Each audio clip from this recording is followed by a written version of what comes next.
Hello, I'm the Yorkshire Gardener, and today we are going to be showing you on how to plant broccoli seeds.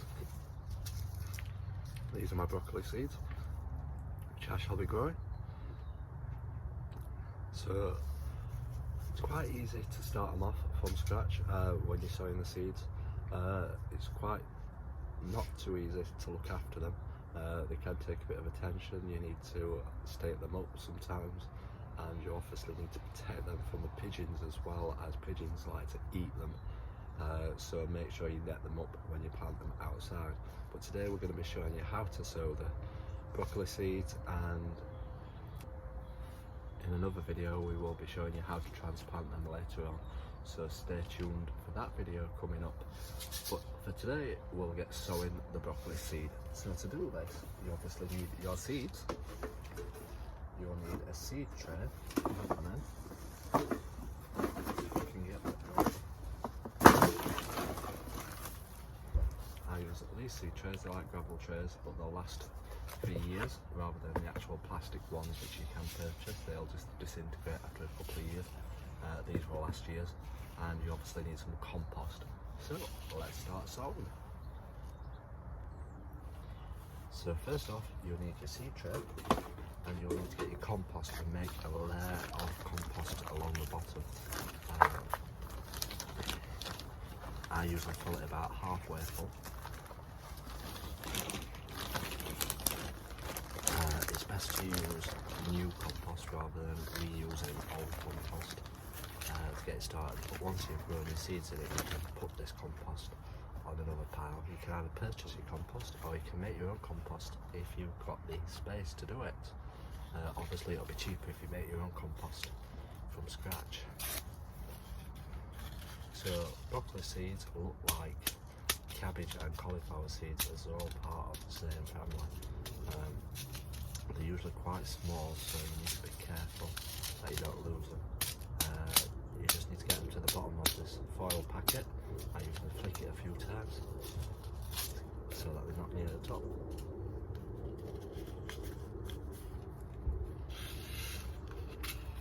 Sprinkle them into my hand as such. As you can tell, they are quite small, but you can see them, and it's a case of just distributing them along the soil evenly. You don't want them too clumped together for when you're transplanting them. I won't necessarily be growing all the plants, but you can pick the best ones that grow and have some spare for if they do get eaten by anything. So then you do get a good crop growing, because there's nothing worse than growing them and coming back and they've all been eaten and you've lost them all. So it's good to have some spare plants growing. So once you've spreaded them out, it's a case of covering them over again.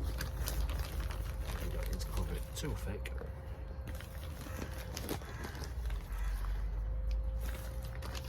Fill the seed tray up, I usually do.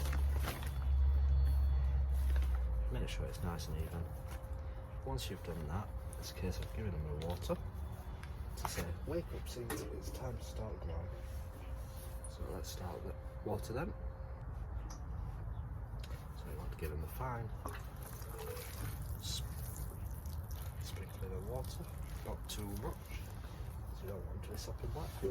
Once you've done that, you need to write yourself a label so that you remember what plants they are. I've done that before, grown them and not put labels in, or left them seed packets underneath them, and they've disintegrated, and you're wondering what plants you've actually grown.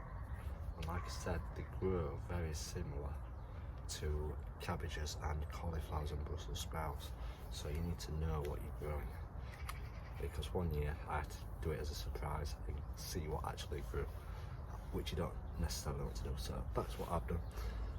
So the next thing is I put a layer of cling film over the top to cover them up and to keep them moist and warm and get them going. So that's how you basically do it.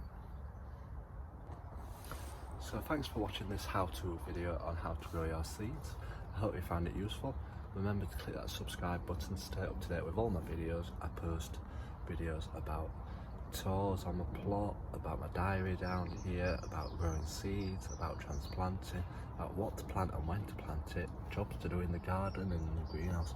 So make sure you subscribe for all them informative videos and click that like button so that I know that you've seen it, and leave a comment in the comments below, because it's nice to see people's comments on videos and to be able to respond to people. So thanks for watching, and stay tuned for the next gardening video, and remember, keep gardening.